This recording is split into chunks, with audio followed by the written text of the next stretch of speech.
Alvin, ang sundalo. Credit to the author. 1641-47. Ang mga pangalan po na nandito ay galing sa mga name generator.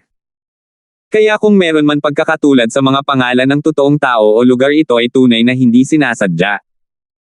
Note po, may error po sa Warwick Sito. Sa mga last episode natin ang name po niya is Caleb Sito. Hindi ko agad napansin, salamat po mga kamaster. Paano ito nangyari? Itinago ko na ang Devil Seal tablet sa loob ng spatial ring, pero bakit wala ito sa ring?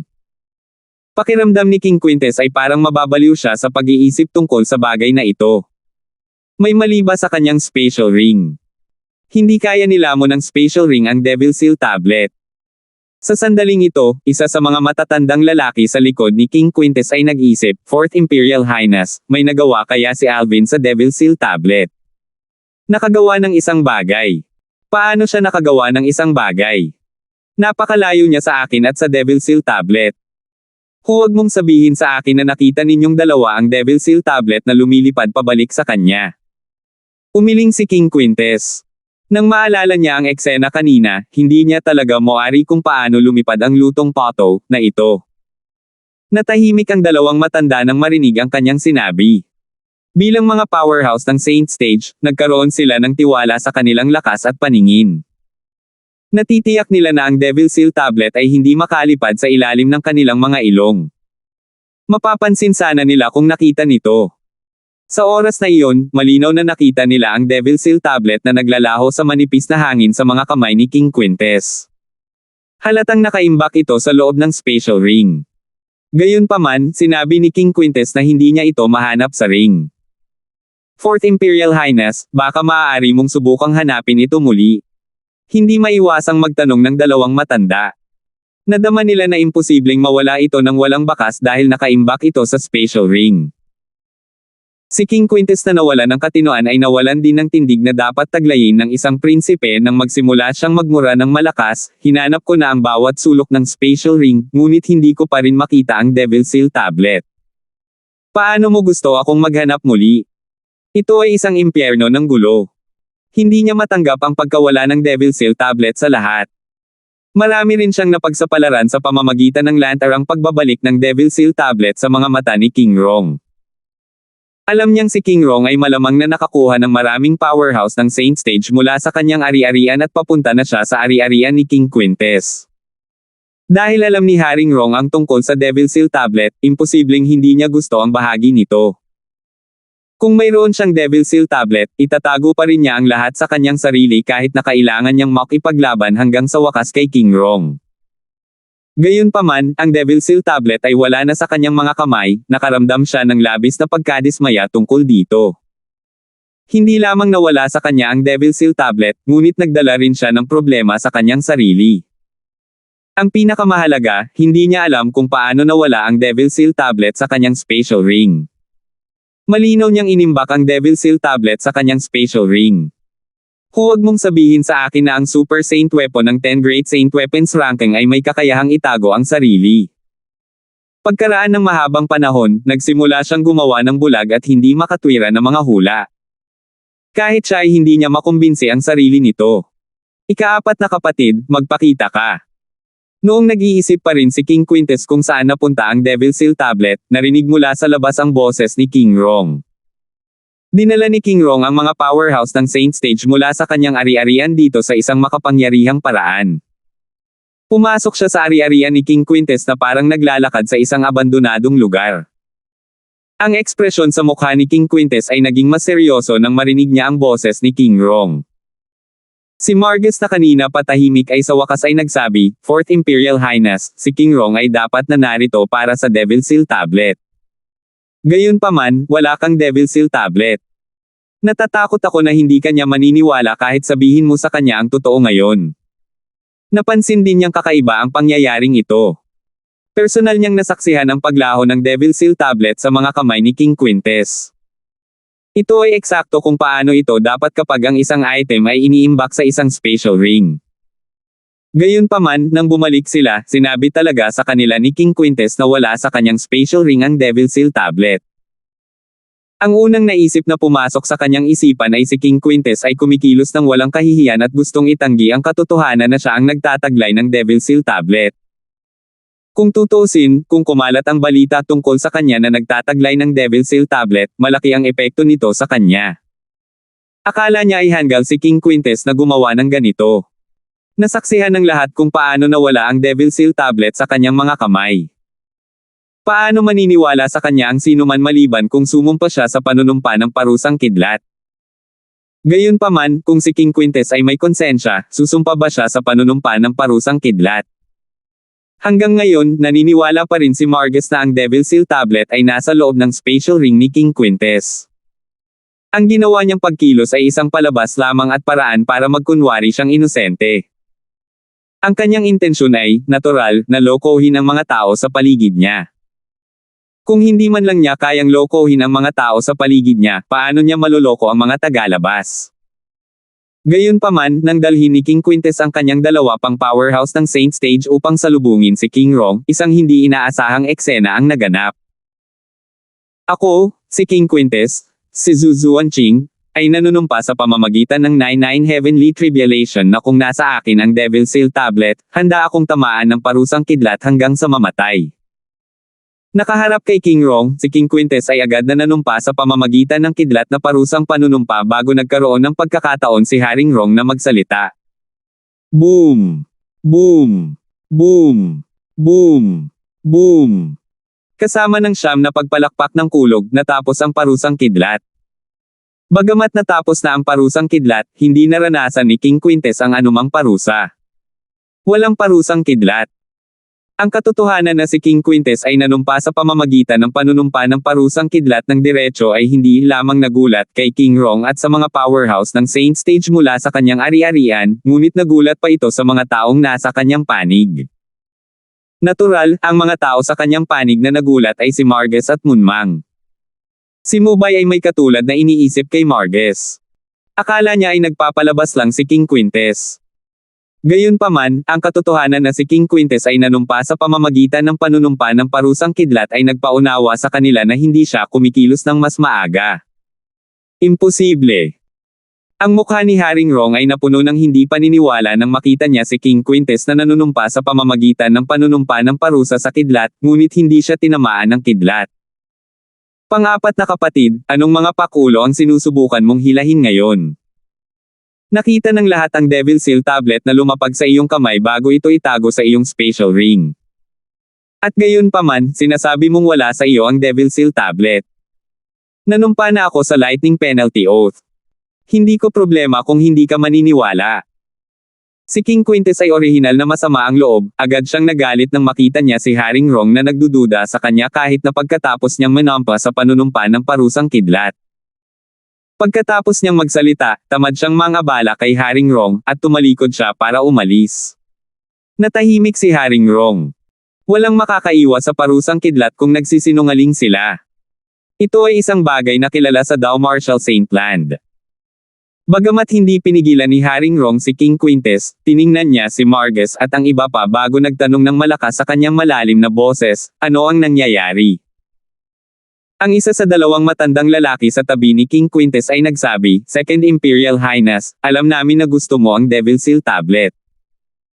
Gayunpaman, nang bumalik ang Fourth Imperial Highness, hinanap niya ang kanyang spatial ring, ngunit wala siyang makitang anumang bakas ng Devil Seal Tablet. Maliwanag na hindi sinsero si Alvin sa pagbigay ng Devil Seal Tablet sa Devil Seal Tablet kapag naibigay niya ang Devil Seal Tablet sa Devil Seal Tablet. Dapat ay nasa kanya pa rin ang Fourth Prince Imperial Highness. Tama. Kung tutuusin, ang Devil Seal Tablet ay isa sa 10 Great Saint Weapons sa 10 Great Saint Weapons ranking. Marahil, mayroon itong espesyal na kapangyarihan na hindi natin alam. Ang kaalaman natin tungkol sa Devil Seal Tablet ay nakabatay lamang sa mga alingaw-ngaw sa Dao Martial Saint Land, bulong ng isa pang matanda.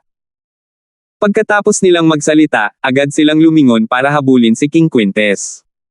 Damn fourth brother. Bakit hindi niya tiningnan ang spatial ring niya kanina?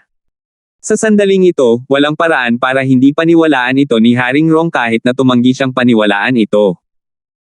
Dahil nanumpa na si King Quintes sa panunumpa ng parusang kidlat, wala siyang ibang pagpipilian kundi paniwalaan ito. Sa sandaling ito, maibabalik lamang ni Haring Rong ang kanyang mga tauhan sa kanyang ari-arian. Walang kabuluhan na manatili sila sa ari-arian ni King Quintes ngayon.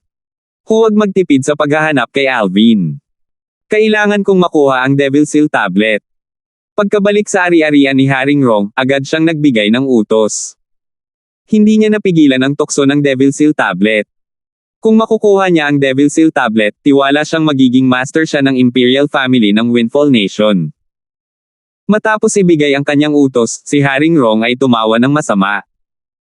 Ika-4 na prinsipe, ngayong namatay na si Donald, sigurado akong hindi ka magkakaroon ng mapayapang araw sa hinaharap. Nang ibigay ni Haring Rong ang kanyang utos, si King Quintes na unti-unting kumalma ay nagbigay din ng parehong utos. Pagkatapos niyang maibigay ang kanyang utos, sa wakas ay naalala niya si Donald na pinatay ni Alvin. Agad siyang bumuhos ng malamig na pawis. Damn it! Ako ang nag-imbite kay Donald mula sa Lin Clan dito. Maraming tao mula sa Lin Clan ang nakakaalam nito. Ang totoo ay namatay siya sa Windfall Nation. Ang Lin Clan ay walang pakialam na namatay siya sa isang death duel, hindi nila ibibigay ang mga detalye sa lahat. Iisipin nila na kasalanan ko ang pag-imbite sa kanya sa Windfall Nation. Sa sandaling naisip niya ito, si King Quintes ay naging lubhang bigo, iniisip na siya ay lumabas para sa lana ngunit umuwing ginupit. Bagamat ang Imperial Family ng Windfall Nation ay hindi masyadong natatakot sa Lin Clan dahil pareho silang pang-anim na puwersa, malinaw na may kasalanan si King Quintes sa bagay na ito. Kahit na ang Imperial Family ng Windfall Nation ay maaaring hindi pumanig sa kanya.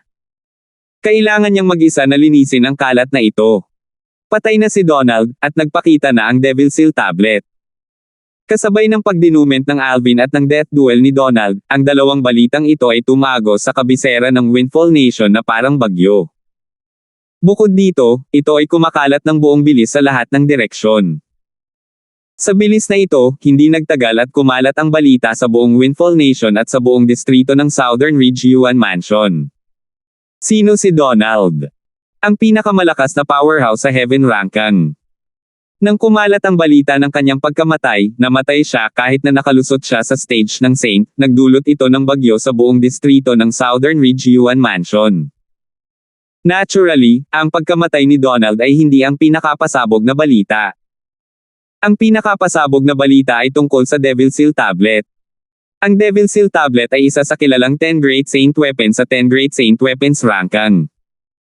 Pabayaan ng Southern Ridge Yuan Mansion, maraming tao sa Dao Martial Saint Land na gustong makuha ang kanilang mga kamay dito. Dahil sa kadahilanang ito, maraming mga powerhouse ang nabalisa nang marinig nila ang balitang ito. Habang binabayo ng dalawang balita ang kabisera ng Windfall Nation, isang pagod sa paglalakbay ang pumasok sa kabisera. Ang una niyang destinasyon pagdating niya sa Windfall Nation ay ang Sito Clan. Narito ako upang hanapin ang Warwick. Ang taong ito ay hindi pumasok sa Sito Clan sa pamamagitan ng front door. Sa halip, pumikit siya sa hangin habang kumalat ang kanyang dumadagandong na boses sa Sito Clan. Ang taong ito ay isang lalaking nakasuot ng itim na may nakangisi na maskara sa kanyang mukha. 1642.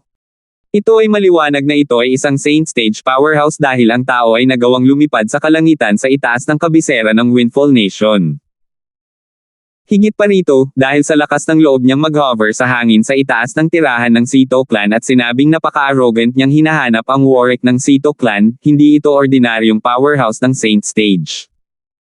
Kung hindi, hindi siya maglalakas loob na maging masyadong mapagmataas. Nang mabigla ang lalaking nakaitim na boses ang buong angkan, umalangaw-ngaw mula sa malayo ang isang galit at hoary na boses.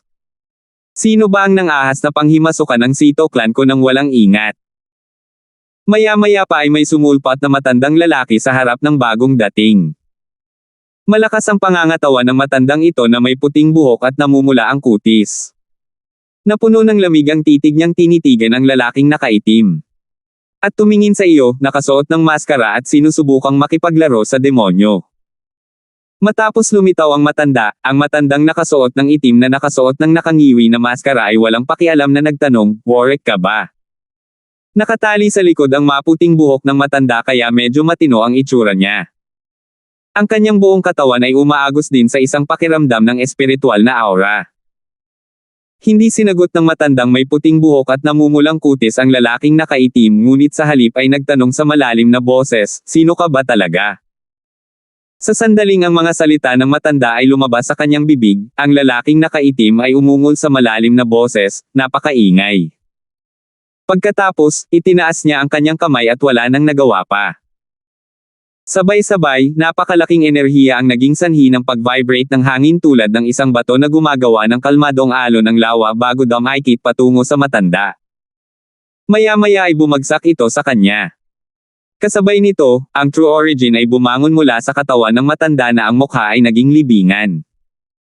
Mula sa aura na nagmula sa kanyang True Origin, maliwanag na hindi siya isang ordinaryong Saint Stage powerhouse. Boom! Gayunpaman, sa harap ng lakas ng lalaki, nang magsimulang bumangon ang tunay na pinagmulan ng matanda, ang huli ay nadurog ng walang awang tulad ng isang tuyong sanga na dinurog. Sa sandaling iyon, nanginginig ang katawan ng matanda at pinalipad palayo sa isang malakas na putok. Nang lumipad na siya ng 100 metro palayo, sa wakas ay huminto siya ng malakas.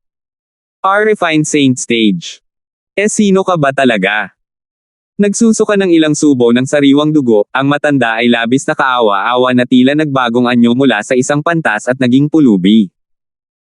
Tinapunan niya ng tingin ang lalaking nakaitim, na ngayon ay puno ng pangamba na bumangon mula sa kaibuturan ng kanyang puso at kaluluwa. Bago ibukan ng lalaking nakaitim ang kanyang bibig, isa pang boses ang umalangaw-ngaw, "Ancestor." Pagkatapos, lumitaw ang isang medyo may edad na lalaki. Si Warwick, ang Sito clan leader, ay naghayag na ngayon ng kanyang sarili.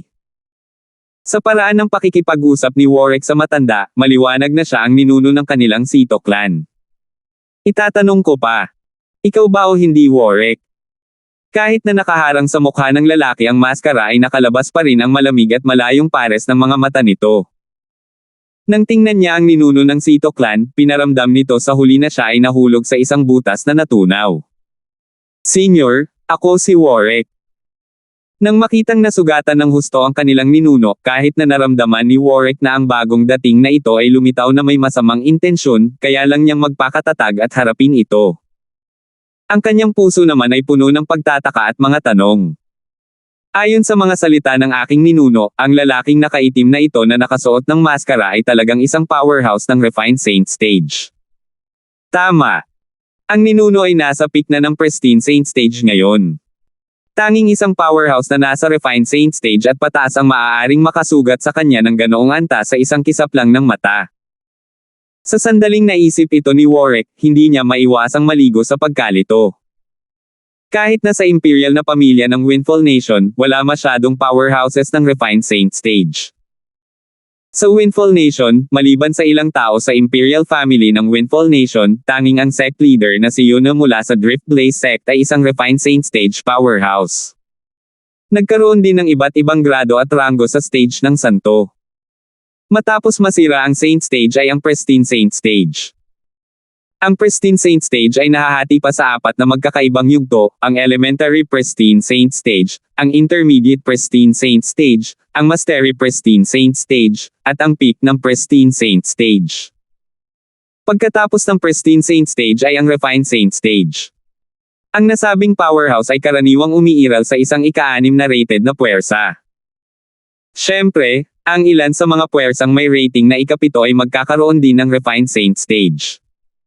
Ang Driftblaze sect ay isang halimbawa ng gayong ika-7 rated na puwersa.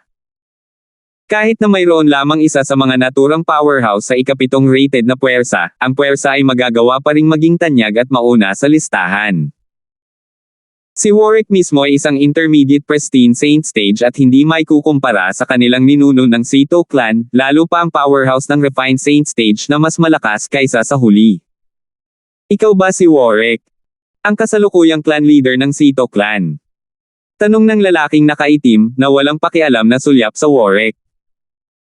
Sa kadahilanang nakasuot siya ng nakangiwi na maskara, hindi makita kung anong uri ng ekspresyon ng kanyang kasalukuyang suot.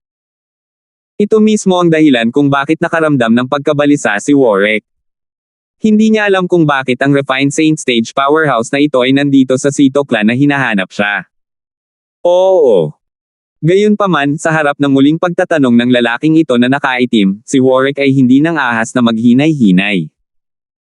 Mabilis na tumango ang kanyang ulo, bahagyang nag-aalalang tanong niya, siguro kung may anumang dahilan para pumunta ka dito para hanapin ako, Senyor. Sa sandaling ito, ang ninuno ng Sito clan, ang matandang lalaking may puting buhok at mapula-pula ang kutis, ay nakatayo na sa gilid ni Warwick. Gayunpaman, nang tingnan niya ang lalaking nakaitim, na puno ng kaba ang mukha nito. May bakas pa nga ng kilabot sa lalim ng mga mata niya. Masyadong makapangyarihan ang lalaking ito. Kahit na siya ay isang powerhouse sa peak ng pristine Saint stage, wala rin siyang lakas na lumaban sa segundong iyon nang kumilos ang lalaking iyon. Dapat nasa intermediate refined Saint stage man lang siya. Halos sigurado na siya dito. Sa ngayon sa sandaling iyon, isang figure ang tumigil sa hindi kalayuan sa kalangitan. Hindi kumikibo kahit isang pulgada, para bang nakaugat ang kanyang mga paa sa lugar na iyon. Ang lalaking ito ay walang iba kundi si Sito Hao, ang pinakamataas na elder ng Sito clan. Personal niyang nasaksihan kung paano dinurog at nasugatan ng husto ang kanilang ninuno ng lalaking nakaitim na iyon. Sa sandaling iyon, alam niyang isa lang siyang langgam sa mata ng lalaking iyon. Kasabay nito, sa sobrang takot niya ay hindi siya makagalaw kahit isang pulgada. Ang lakas ng lalaking iyon ay natarante siya ng husto. Ang lakas ng lalaki ay nagdulot ng takot sa kanyang puso at kaluluwa. Narinig ko na ang Sito clan mo ay may pansamantalang tagapayo na tinatawag na Alvin, hindi ba? Tanong muli ng lalaking nakaitim habang nakatingin sa Warwick. Nandito ka ba para hanapin si Master Darfield?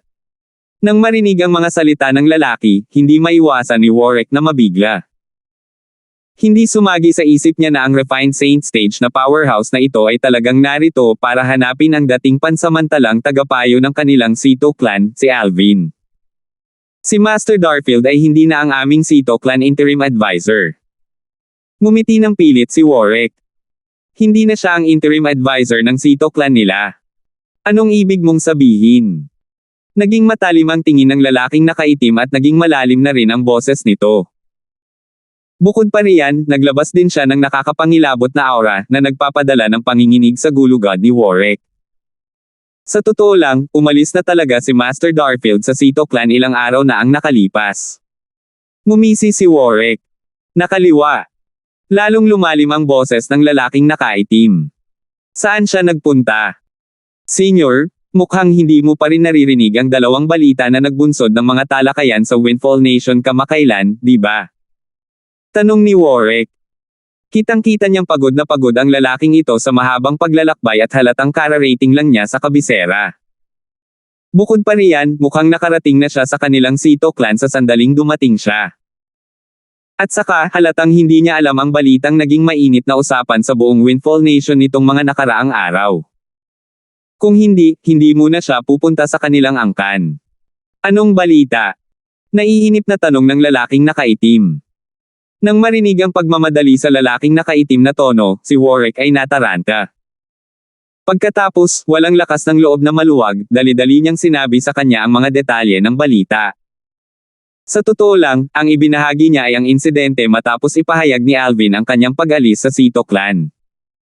Nang marinig ang balitang ito, maging ang lalaki ay hindi rin maiwasang mapapikit din. Napatay ni Alvin si Donald mula sa Lin clan ng Southern Ridge Yuan Mansion. Ang pinakamalakas na powerhouse sa Heaven Rankings. Higit pa rito, nagawa niyang patayin si Donald na nakagawa ng tagumpay sa stage ng Saint. Matapos malaman ang tungkol dito, bakas din sa mga mata ng lalaki ang pagkagulat.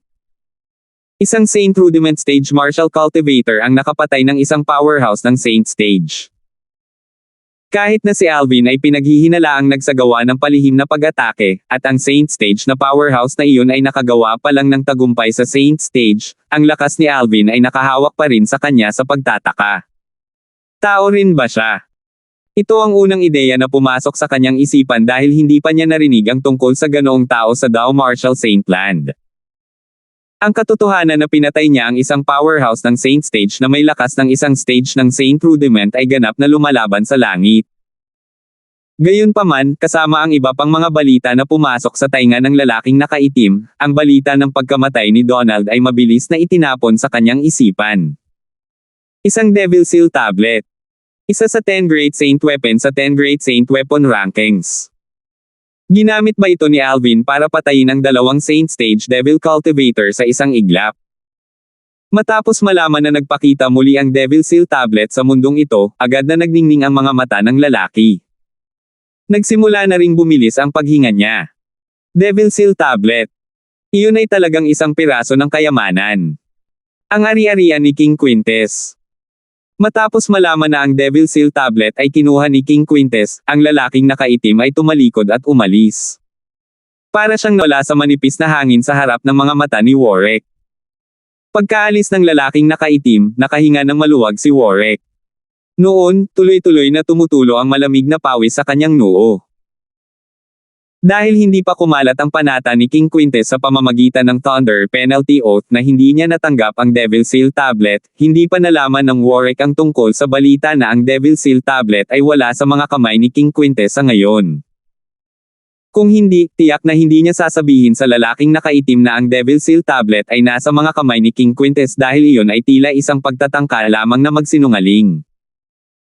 Huminga ng malalim, hindi maiwasan ni Warwick na tumingin sa matandang may puting buhok at namumula na kutis bago maingat na nagtanong, Ancestor, siya ba talaga ay isang powerhouse na Refined Saint Stage? Siya ay isang Refined Saint Stage powerhouse. Dapat siya ay kahit isang Intermediate Refined Saint Stage. Ang matanda ay tumango ng kanyang ulo na may katiyakan. Wala akong kapangyarihang lumaban pagdating sa kanya. Tanging isang powerhouse na nasa Intermediate Refined Saint Stage at pataas ang makapagbibigay sa akin ng ganoong pakiramdam. Intermediate Refined Saint Stage. Nang marinig iyon, bumilis ang tibok ng puso ni Warwick. Sa katunayan, kahit na sa Imperial family ng Windfall Nation, mayroon lamang isang Intermediate Refined Saint Stage powerhouse, at siya na ang pinakamakapangyarihang tao sa Imperial family. Gayunpaman, ang lalaking nakaitim ngayon ay talagang isang taong ganito kalakas.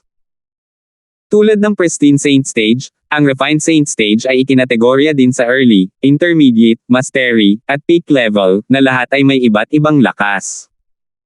Hindi ako makapaniwala na hindi ko nahanap si Alvin, ngunit nakakuha ako ng dagdag na sorpresa sa halip. Kung makukuha ko ang Devil Seal Tablet, kahit ako ay matapakan ko ang matandang iyon sa ilalim ng aking mga paa. Ako, si Jules, ay mapapalitan siya bilang bagong pinuno ng sangay ng Mountain Shade Black Market sa Windfall Nation. Nang lumitaw ang lalaking nakaitim sa itaas ng ari-arian ni King Quintes, ang kanyang puso ay nahugasan ng pakiramdam ng pananabik. 1643. Ang lalaking nakaitim na nakasuot ng nakangiwi na maskara ay walang iba kundi si Jules, ang pangalawang pinakamalakas na tao sa sangay ng Mountain Shade Black Market sa Windfall Nation. Ang lakas ni Jules ay mas mababa lamang sa Martin, ang pinuno ng sangay ng Mountain Shade Black Market sa Windfall Nation, na isa ring Devil Cultivator. Kung nagawa ni Jules na makuha ang kanyang mga kamay sa Devil Seal Tablet, imposibleng labanan siya ni Martin. Eksaktong dahil dito nauhaw si Jules na makuha ang kanyang mga kamay sa Devil Seal Tablet. Gayunpaman, kapag mataas ang pag-asa ng isang tao, mas malaki ang kabiguan na dumating. Sa harap ni Jules, syempre, ang buong ari-arian ni King Quintes ay walang kapangyarihan na lumaban. Anong biro? Si Jules ay isang makapangyarihang powerhouse sa Intermediate Refined Saint Stage. Maging sa Imperial family ng Windfall Nation, isang tao lang ang kwalipikadong ikumpara sa kanya. Sa harap ng naturang powerhouse, sa ilalim ng pamumuno ni King Quintes, ang grupo ng mga powerhouse ng Saint Stage sa ari-arian ni King Quintes ay kasing masunurin ng isang grupo ng mga pusa. Hindi man lang sila naglakas loob na huminga ng malakas. Senior, nanumpa na ako sa Thunder Penalty Oath at talagang wala sa akin ang Devil Seal Tablet na iyon. Nitong mga ilang araw, pinag-isipan ko itong mabuti at ang Devil Seal Tablet ay dapat ay may iba pang espesyal na kapangyarihan na maaaring hayaang makuha iyon ni Alvin mula sa malayo. Mapanuksong ngumiti si King Quintes kay Jules. Alvin. Ang ekspresyon ni Jules na nakatago sa ilalim ng nakangisi na maskara ay naging seryoso kaagad habang ang malamig na kinang ay sumilay mula sa kanyang mga mata. Alam mo ba kung nasaan siya ngayon? Sa totoo lang, Senior, ilang araw na rin namin siyang hinahanap, pero wala man lang kaming makitang kahit anong bakas. Hinala ko, malamang umalis na siya sa Kapitolyo noong araw na iyon. Sa ngayon sa buong Windfall Nation, marami na rin ang naghahanap sa kanya. Makalipas ang ilang oras na kumalat na ang balita, natatakot ako na baka mas marami pang naghahanap sa kanya, hindi ko na siya makikita sa oras na iyon. Sa Windfall Nation, haka-haka ni King Quintes, may posibilidad na baka umalis na siya. Lihim na sumang-ayon si Jules sa mga salita ni King Quintes. Kapag kumalat na ang balita tungkol sa Devil Seal Tablet, tiyak na makakaakit ito ng mas maraming powerhouse sa Windfall Nation.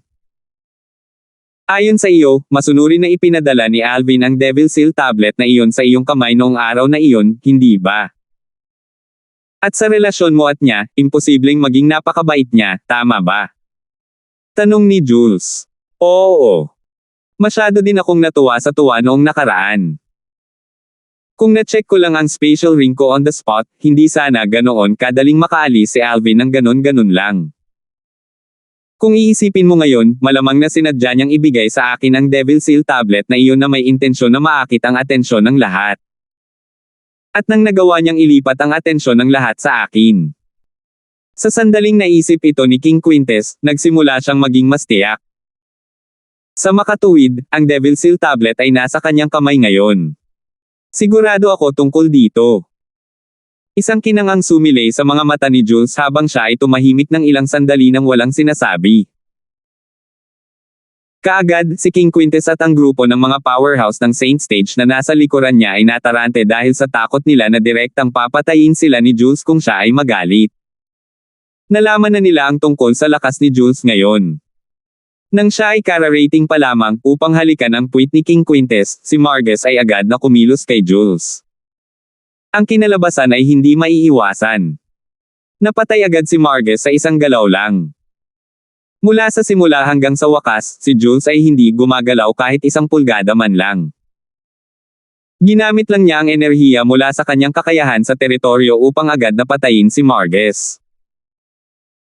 Ang katotohanan na kaya niyang patayin ang isang intermediate pristine Saint Stage Martial Cultivator na may ganitong tumpak na pamamaraan ay nangangahulugan na si Jules ay walang alinlangan na isang refined Saint Stage powerhouse. Maaaring patunayan ito ng grupo ng mga powerhouse ng Saint Stage sa ari-arian ni King Quintes. Dahil dito naging masunurin sila sa harap ni Jules, hindi man lang nangangahas na tumawid sa linya. Whoosh! Nang makitang biglang itinaas ni Jules ang kanyang kamay, biglang bumangon ang takot kay King Quintes at sa iba pa sa kanila. Naisip nila na gusto ni Jules na mag-move on sa kanila. Senior, ay. Nang gustong ibuka ni King Quintes ang kanyang bibig para humingi ng tawad, ang eksenang naganap sa kanyang harapan ay naging dahilan ng kanyang pagtigil sa pagsasalita. Alam niyang mali ang pagkakaintindi niya. Ang lalaking nakaitim, na nakasuot ng nakangiwi na maskara, ay walang intensyon na gawin ang kanyang paglipat sa kanila. Itinaas niya ang kanyang kamay para lamang kumuha ng isang rolled portrait. Tingnan mo ito. Ang taong ito ba sa larawan ay si Alvin na nakita mo na? Habang nagtanong si Jules, inilabas niya ang portrait. Ang larawang ito ay kinopya mula sa larawan sa kamay ng pinuno ng sangay ng Mountain Shade Black Market sa Windfall Nation. Ito ay isang gwapong binata na may namumukod tanging ugali na may magarbong kilay at matingkad na mga mata. Sa isang malawak na sulyap, ang larawan ay nagbigay ng kaaya-aya at nakakapreskong pakiramdam. Matapos i-flat ang portrait, tumingin si Jules kay King Quintes at walang pakialam na nagtanong, siya ba iyon? Siya nga. Tama. Siya. Sa isang mabilis na flash, mabilis na tumango si King Quintes sa kanyang ulo. Kasabay nito, naglabas din siya ng portrait at pinatag ito. Senior, tingnan mo ang portrait ko dito. Matapos ma-flatten ang portrait, makikita rito ang isang binata. Siya ay hindi bababa sa 70% na katulad ng binata sa larawan sa kamay ni Jules. Kaagad, makikita ng isa na ang binata sa dalawang larawan ay iisang tao. Tulad ng inaasahan. Siya ang taong gustong hanapin ng ating Mountain Shade Black Market. Nang makita ni Jules ang larawan sa kamay ni King Quintes, bumibilis din ang kanyang paghinga. Matapos niyang mapatahimik ng kaunti ang kanyang paghinga, muli siyang tumingin kay King Quintes at walang pakialam na nagtanong, may mga kaibigan o kamag-anak ba si Alvin dito sa Windfall Nation? Ang alam ko lang ay malapit si Alvin kay Sito Hang, ang dakilang young master ng Sito clan. Higit pa rito, tinulungan niya ang isang grupo ng mga tao sa Sito Clan na manirahan kamakailan. Kasalukuyan silang nananatili sa Sito Clan. Sinabi sa kanya ni King Quintes ang lahat ng kanyang nalalaman. Sa harap ng napakalakas na kapangyarihan tulad ni Jules, wala siyang lakas ng loob na itago ang anuman. Hindi lang iyon, hindi rin siya naglakas loob na magpalaki. Sino ang nakakaalam kung maaari niyang masaktan ang kabilang partido at hindi siya maligaya? Sa sandaling hindi masaya ang kabilang partido, hindi niya alam kung kanino siya pupunta kung gusto siyang patayin ng taong iyon. Sito Clan. Nang marinig ang mga pahiwatig na ibinigay ni King Quintes, nagliwanag kaagad ang mga mata ni Jules. Sa isang iglap, nawala siya sa ari-arian ni King Quintes at muling pumunta sa Sito Clan. Nang makitang bumalik ang Refined Saint Stage Powerhouse na nakasuot ng nakangiwi na maskara, nabalisa ang puso ni Warwick habang magalang na bumati, "Senior. Nabalitaan ko na ang iyong anak na si Sito Hang ay malapit kay Alvin." At saka, nagdala rin si Alvin ng isang grupo ng mga tao upang manirahan sa iyong Sito Clan. Tanong ni Jules, na nakatingin sa Warwick. Sa harap ng nananakot na si Jules, kahit na ayaw hayaan ni Warwick ang kanyang anak at ang mga kaibigan ni Alvin na harapin si Jules, ngayong dumating na ito, wala na siyang ibang pagpipilian. Kung gagawin niyang hindi masaya ang lalaking iyon, maaaring nasa panganib ang buong Sito Clan. Sa kabutihang palad, bilang isang powerhouse ng Refined Saint Stage, hindi pinahirapan ni Jules ang mga bagay para sa Sito Hang, Arwin, at iba pa. Matapos ang iilan sa kanila ay manampas sa pamamagitan ng Thunder Penalty Oath na talagang wala silang ideya kung saan pumunta si Alvin, si Jules ay nagpatuloy na umalis. Sapat na ang Thunder Penalty Oath para patunayan na wala sa kanila ang nagsisinungaling. Kung naroon si Alvin, siguradong nakahinga siya ng maluwag. Mabuti na lang at hindi niya sinabi kay Arwin at sa iba pa kung saan siya pupunta. Kung hindi, baka malagay sila sa mahirap na sitwasyon dahil kahit na pinili nilang mamatay, hindi rin nila siya pagtataksilan. Nang si Jules ay umalis sa kabisera ng Windfall Nation, ang balita ng isang powerhouse, na tila nasa Refined Saint Stage ay dumating sa ari-arian ni King Quintes at pinilit si King Quintes na gumawa ng Thunder Penalty Oath, ay nagsimulang kumalat. Siyempre, karamihan sa mga tao ay sinanay ang kanilang atensyon sa nilalaman ng panunumpa sa parusang kulog na ipinanumpa ni King Quintes. Si King Quintes ay nanumpa sa pamamagitan ng Thunder Penalty Oath na hindi niya nakuha ang Devil Seal Tablet. Matapos malaman ng maraming tao ang balitang ito, namangha sila. Anong biro? Ilang araw ang nakalipas, personal kong nasaksihan na ibinigay ni Alvin ang Devil Seal Tablet na iyon kay King Quintes na nagtago na sa Devil Seal Tablet na iyon sa kanyang special ring. At ngayon biglang sinabi ni King Quintes na hindi niya nakuha ang Devil Seal Tablet. Sino ang maniniwala sa kanya? Ang ilang mga tao ay hindi maiwasang samping ng malakas. So, paano mo ipapaliwanag ang Thunder Penalty Oath na iyon? Kung ang isa ay lumaban sa Thunder Penalty Oath, walang sino man ang makakatakas sa paghatol nito. Tama. Sa tingin ko ay totoo ang sinabi ni King Quintes. Kung hindi, siya ay nasabog hanggang sa mamatay ngayon. Habang patuloy na lumilipas ang panahon, napatunayan ang nilalaman na isinumpa ni King Quintes sa pamamagitan ng Thunder Penalty Oath. Pagkaraan ng ilang panahon, maging ang mga taong iyon, na orihinal na tumanggi na maniwala na si King Quintes ay hindi nakakuha ng Devil Seal Tablet, ay walang pagpipilian kundi tanggapin ang katotohanan ito. Matapos tanggapin ang katotohanan ito, hindi nila maiwasang isipin muli si Alvin. Noong araw na iyon, ibinigay ni Alvin ang Devil Seal Tablet kay King Quintes na itinago na ito sa kanyang special ring. Sa pinakakaunti, sa aming mga mata, si King Quintes ay nakatago na sa kanyang special ring ang Devil Seal Tablet. Mula sa simula hanggang sa huli, si King Quintes ay nakatawag sa aming lahat ng atensyon, dahilan upang wala ni isa sa amin ang nagbigay pansin kay Alvin man lang. Kahit na kami ay umalis. Eksakto. Iyon ang nangyari. Isipin mo. Lahat ng ito ay malamang na pagsasabuatan ni Alvin. Tiyak na gumamit siya ng ilang pamamaraan upang maibalik ang Devil Seal Tablet na iyon mula sa malayo. Dahil dito, sinadya niyang gumawa ng ilusyon na nakuha ni King Quintes ang Devil Seal Tablet upang maabala ang ating atensyon upang samantalahin niya ang pagkakataong makatakas. Kung talagang totoo yan, talagang nakakatakot si Alvin. Maaari pa rin siyang maging kalmado at makaisip ng solusyon sa ganoong sitwasyon. Sa katunayan, kung napalampas niya ang isang hakbang sa pamamaraang ito, tiyak na mapapahamak siya ng walang hanggan. Talaga. Kung titingnan ni King Quintes ang kanyang spatial ring at nanumpa sa pamamagitan ng Thunder Penalty Oath sa oras na iyon, na sinasabing hindi niya nakuha ang Devil Seal Tablet, kung gayon ang atensyon ng lahat ay ibabalik kay Alvin at hindi na siya makakaalis kailanman. Ang buong kabisera ng Windfall Nation ay napuno ng gayong mga talakayan. Marami pang ang mga tao ang humanga kay Alvin mula sa kaibuturan ng kanilang mga puso. Alam nilang hindi naman sila makaka-address ng ligtas kung sila ang nasa ganoong sitwasyon. Gayunpaman, ginawa ito ni Alvin. Siyempre, walang ideya si Alvin sa lahat ng mga bagay na ito na nagaganap sa kabisera ng Windfall Nation noon. Sa sandaling iyon, umalis na siya sa Windfall Nation at pumasok sa Southern Ridge Yuan Mansion District. Siyempre, kahit na ang Windfall Nation ay itinuturing na bahagi ng Southern Ridge Yuan Mansion District.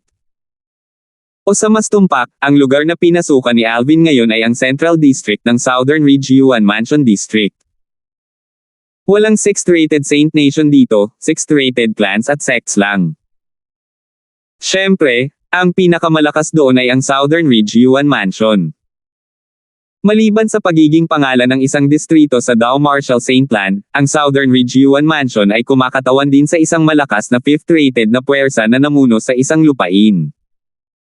Siyempre, para kay Alvin, ang Southern Ridge Yuan Mansion ay isang dumaraan lamang na lugar sa kanyang paglalakbay. Ang kanyang destinasyon ay ang Greenwave Han Mansion.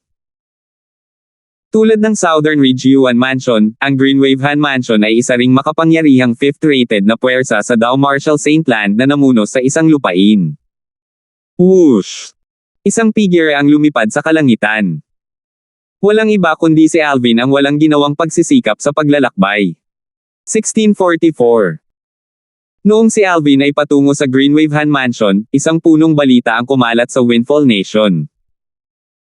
Hindi nagtagal pagkatapos noon, nabigla rin ang mahigit kalahati ng Southern Ridge Yuan Mansion. Siyempre, iyon ay dahil lamang sa maikling panahon mula noong ito ay inilabas. Pagkaraan ng ilang sandali, ang balitang ito ay tiyak na magugulat sa buong Southern Ridge Yuan Mansion. Maging ang mga distrito sa labas ng Southern Ridge Yuan Mansion ay labis ding magugulat. Ito ay dahil ang balitang ito ay nauugnay sa Devil Seal Tablet, isa sa 10 Great Saint Weapons sa 10 Great Saint Weapon Rankang sa Dow Marshall Saintland. Dahil sa espesyal na kakayahan nitong sugpuin ang isang Devil Cultivator, ang Devil Seal Tablet ay isang top-rated na sandata kahit na sa 10 Great Saint Weapon Rankangs mismo. Sapat na ang hitsura nito para magalit ang maraming tao, at kasama rin nila ang makapangyarihang Saint Stage Marshal at Dow Cultivators. Ang balitang kakalat lang ay nagsasaad na si King Quintes, ang prinsipe ng Imperial Family ng Windfall Nation, ay nakakuha ng Devil Seal Tablet. Gayunpaman, mabilis itong sinundan ng isa pang balita na nagsasabi na si King Quintes ay nanumpa sa pamamagitan ng Thunder Penalty Oath na hindi niya nakuha ang Devil Seal Tablet.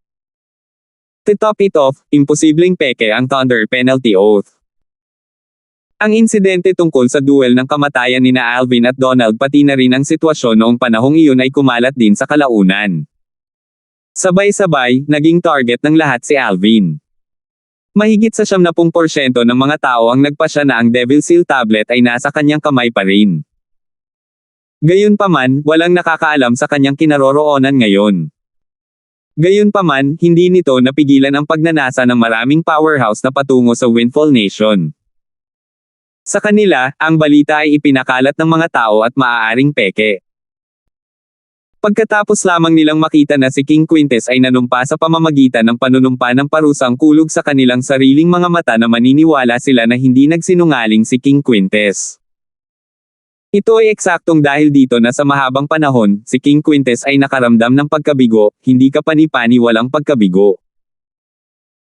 Paminsan-minsan, ilang mga kahangahangang powerhouse na hindi niya pinanggahasang pumili ng anumang problema ay darating at ay papasumpa siya sa panunumpa ng parusang kulog. Maraming beses na siyang nanumpa sa parehong Thunder Penalty Oath, kaya maraming beses na hindi na niya masubaybayan. Fourth Prince Imperial Highness, nandito na ang mga miyembro ng Lin Clan. Hindi nagtagal ay nakatanggap ng isa pang mensahe si King Quintes na kakapadala lang ng isang powerhouse. Nang papasok pa lang sa pangunahing palasyo ang mensahero na nagpadala ng balita, sinundan siya ng 2 tao. Ang isa sa kanila ay isang nasa katanghaliang gulang na lalaki na nakasuot ng berdeng damit habang ang isa ay isang matandang lalaki na nakasunod sa kanyang likuran. Sa sandaling iyon, ang nasa katanghaliang gulang na lalaki sa berdeng ekspresyon ay seryoso at ang titig kung saan siya tumingin kay King Quintes ay puno ng lamig. Kaagad, napansin din ng gwardya ng ari-arian ni King Quintes na dumating upang iulat ang balita ang 2 lalaking sumusunod sa kanya nang pumasok siya sa pangunahing palasyo. Pagkatapos niyang tumalikod, galit siyang umungol, paano kayong 2 nakapasok ng ganito ng mag-isa? This is King Quintes's estate. How dare you be so rude? Sa kasamaang palad, ito na ang huling pangungusap na binigkas niya sa buong buhay niya. Kasabay ng mapang-asar na senggal, sa wakas ay nakakilos ang matandang nasa likod ng nasa katanghaliang gulang na nakaberde. Sa pag-angat ng kanyang kamay, tumigas ang isang matulis na espada bago ito bumaril. Whoosh! Sa susunod na saglit, isang lagaslas na tunog na nawala sa sandaling lumitaw ito ay umalingaw-ngaw nang may lumabas na madugong butas sa pagitan ng mga kilay ng King Quintes Estate Guard. Agad siyang bumagsak sa sahig at namatay sa kahindek-hindek na paraan. Senior Lin. Nang makita ang nasa katanghaliang gulang na lalaking nakaberde, nawala ang kulay sa mukha ni King Quintes sa isang kisap mata dahil nakita na niya ang nasa katanghaliang gulang na lalaking ito na nakaberde noon. Ito ay walang iba kundi si Lin Zon, ang third master ng Lin Clan ng Southern Ridge Yuan Mansion. Kasabay nito, siya rin ang biolohikal na ama ni Donald. Zuzuan-Ching, paano mo balak bayaran ako para sa bagay na ito? Gusto mo bang mamatay ng mag-isa o gusto mo bang mamatay ang buong ari-arian ni King Quintes kasama mo? Ang mga mata ni Lin Zon ay kumikinang sa isang kislap ng nagyayelong kinang. Napakalamig ng kanyang boses na tila nagmula sa isang walang hangganang impyerno, napakalamig na para bang nahulog ang isa sa isang natunaw na butas. Kahit na mayroon siyang 3 anak na lalaki, at ang 2 pa ay mas makapangyarihan kaysa kay Donald, si Donald ang pinakanamumukod tangi sa kanilang lahat. Sa murang edad, nakuha na niya ang unang pwesto sa Heaven Rankings at kilala bilang pinakamalakas na tao sa ibaba ng Saint Stage sa Southern Ridge Yuan Mansion. Sa makatuwid, nang sabihin sa kanya ni Donald na gusto niyang pumunta sa Windfall Nation kasama si Zhu Zuanqing, ang 4th Prince King Quintes ng Imperial Family ng Windfall Nation, para harapin ang isang Saint Rudiment Stage Martial Cultivator, hindi niya ito pinigilan. Nadama niya na walang sino man sa ibaba ng Saint Stage ang makakatalo sa kanyang anak sa distrito ng Southern Ridge Yuan Mansion. Gayunpaman, pagkaraan ng ilang buwan, isang piraso ng kalunos-lunos na balita ang kumalat mula sa Windfall Nation at nagpatikim sa kanya ng tunay na dalamhati. Ang kanyang pinakamamahal na bunsong anak ay namatay sa Windfall Nation. Matapos malaman ang tungkol sa balitang ito, agad siyang pumunta sa Windfall Nation at sa kabisera, bago pumunta sa ari-arian ni King Quintes. Simple lang ang kanyang intensyon, para makaganti kay King Quintes. Kung hindi si King Quintes ang nag-imbite sa kanyang anak, hindi sana namatay ang kanyang anak. Senior Lin, nasasaktan din ako sa pagkamatay ni Master Lin. Hindi kailanman sumagi sa isip ko na si Alvin ay talagang nagtataglay ng lakas na kayang talunin si Master Lin. Ni minsan ay hindi sumagi sa isip ko na pagkatapos na gumawa ng tagumpay si Master Lee sa stage ng Saint, mapapatay pa rin siya ni Alvin. Kahit na alam ni King Quintes na darating ang araw na ito sa kalaunan, ngayong dumating na ito ng totoo, hindi niya maiwasang mapuno ng takot. Habang sumasakit ang ulo ni King Quintes dahil sa pagdating ni Lin Zon, ang ama ni Donald, maraming powerhouse ang napunta rin sa Windfall Nation. Ang kanilang destinasyon ay ang kabisera ng Windfall Nation. Sa paglipas ng panahon, ang lahat ng mga powerhouse na umalis sa ari-arian ni King Quintes ay binago ang kanilang target kay Alvin. Junior brother. Sa tirahan ng Sito clan, si Arwin ay napuno ng pag-aalala. Noong una, nang makita niya kung paano ipinasa ng kanyang junior brother ang Devil Seal tablet kay King Quintes, tinanong din siya nito at sa pagkakataong iyon, sinabihan siyang tumingin ng matagal. Hanggang kamakailan lang ay naintindihan na niya ang ibig sabihin ng junior brother niya. Malamang, hindi talaga ibinigay ng kanyang junior brother ang Devil Seal tablet kay King Quintes at sa pagkakataong iyon, ang eksenang nasaksihan niya ay isa lamang mapanlinlang na panlilinlang. Ang Devil Seal tablet ay kasama pa rin ng kanyang junior brother. Ngayong nalaman niya na maraming powerhouse ang nagsimulang maghanap kay Alvin nang walang habas pagkatapos umalis sa ari-arian ng King Quintes, hindi niya naiwas ang pagpawisan si Alvin. Si Sima, Chen Xiaoshuai, Jack, at ang iba pa ay nag-aalala rin kay Alvin. Sa bawal na lugar ng Drift Blaze Sect. Sa itaas ng bulkan na nagbubuga ng magma, biglang lumabas ang isang figure mula sa malawak na kalawakan ng magma na tila mga agos. Tulad ng isang maapoy na duwende, ang figurang iyon ay lumabas sa magma at hindi man lang nasaktan. Ito ay isang babaeng nakapula na sa wakas ay maganda. Sa sandaling lumitaw siya, tila ginawa niyang dim ang lahat sa paligid kong ihahambing. Sa wakas nakagawa na ako ng tagumpay. Ito ba ang stage ng santo? Habang bumubulong-bulong ang babae, isang bug zone ang nagninangas na pulang enerhiya ang bumulwak sa kanyang katawan. Naglabas pa ito ng sunod-sunod na nagliliyab na mainit na aura na parang magma. Tama si Master. Kapag ang aking pamamaraan ng paglilinang ay nakarating na sa stage ng santo, maaari talaga itong magbunga ng fire attribute true origin, patuloy na pag-ungol ng babae. Kahit papaano ay sumilay ang ngiti sa kanyang mukha. Mahahanap ko na sa wakas si Kuya Darfield. Oo, hahanapin ko muna si Father. Ang maapoy na babaeng mukhang duwende ay walang iba kundi si Lady Fang mula sa Drift Blaze Sect, Irish. Bago ito, nang lumabas si Irish mula sa kanyang closed door cultivation, nakilala na niya si Wilbur na naiwan sa Drift Blaze Sect.